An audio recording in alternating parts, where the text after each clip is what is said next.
Okay great nine welcome.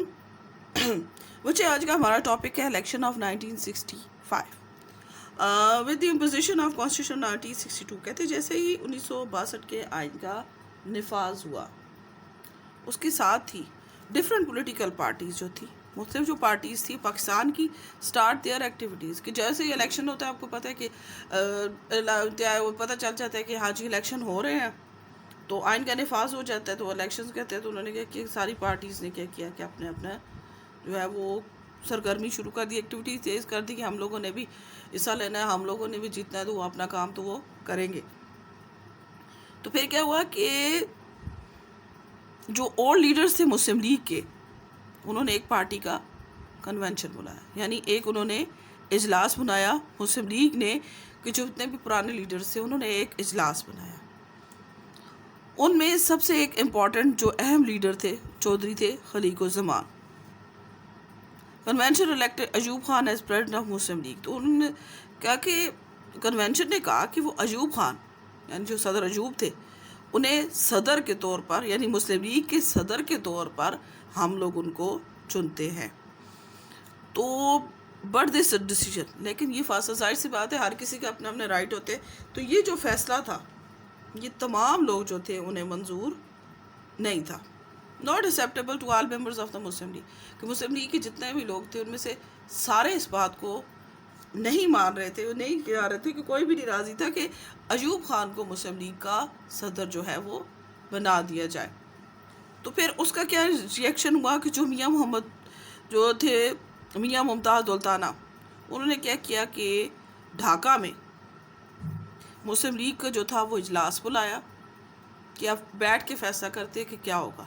तो उसका क्या नतीजा हुआ कि जो मुस्लिम लीग थी वो इस Muslim League divided into two parts, Muslim League दो धड़ों में तकसीम हो गई।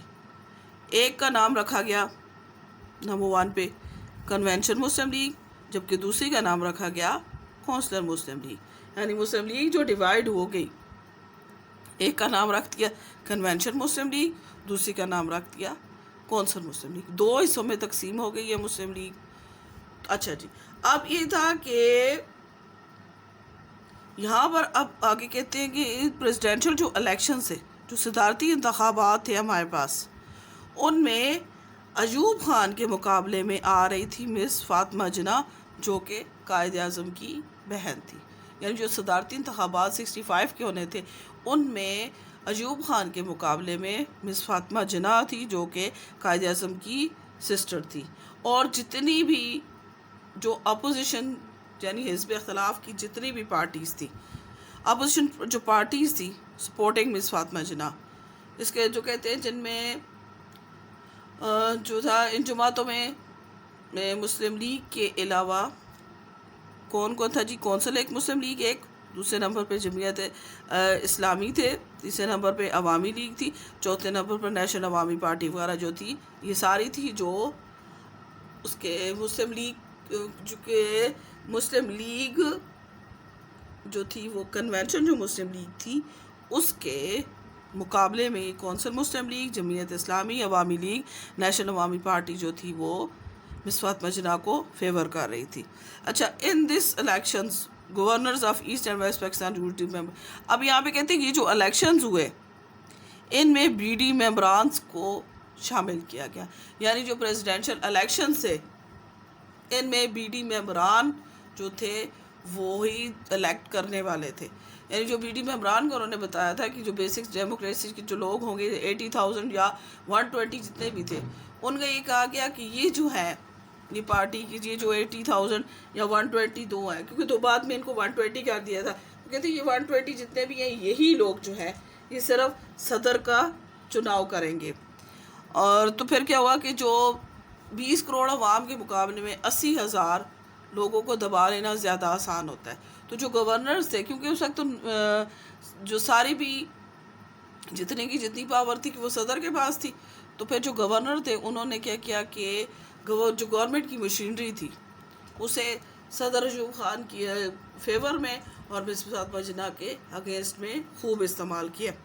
तो फिर जो था क्या हुआ कि तो तमाम ये जो गैर कानूनी हथकंडे थे, गैर कानूनी भी थे और गैर अखलाकी भी थे, اب کہتے ہیں نا کہ تمام all these in legal and immoral trickeries کے تمام جو غیر اخلاقی اور غیر قانونی ہتھ کنڈے تھے، انہوں نے ان کی وجہ سے کیا ہوا کہ مس فاطمہ جناح جو تھی وہ الیکشن ہار گئی اور ایوب خان جو تھے وہ کامیاب قرار دیے گئے. لیکن کہتے ہیں کہ افیکٹ کیا ہوا ہے الیکشن کے future of Pakistan were not frame well, کہ ان انتخابات نے پاکستان کے مستقبل پر اچھے اثرات مرتب نہیں کیے. اچھا جی، اس کے ساتھ ہی کہتے ہیں کہ ایک تو یہ ہو گیا 1965 کے انتخابات تھے. تو 65 کے انتخابات جو تھے انہوں نے کوئی اچھے اثرات جو تھے وہ پاکستان کے اوپر نہیں چھوڑے اس کے مستقبل پہ، کہ جو ایوب خان تھے وہ گورنمنٹ کو اپنی فیور میں کر کے، کیونکہ ظاہر سی بات ہے جس کی لاٹھی اس کی بھینس، تو انہوں نے استعمال کیا جس کی وجہ سے وہ جیت کے، اور مس فاطمہ جو جناح تھی انہیں شکست کا سامنا کرنا پڑا. اوکے بچے، اللہ حافظ.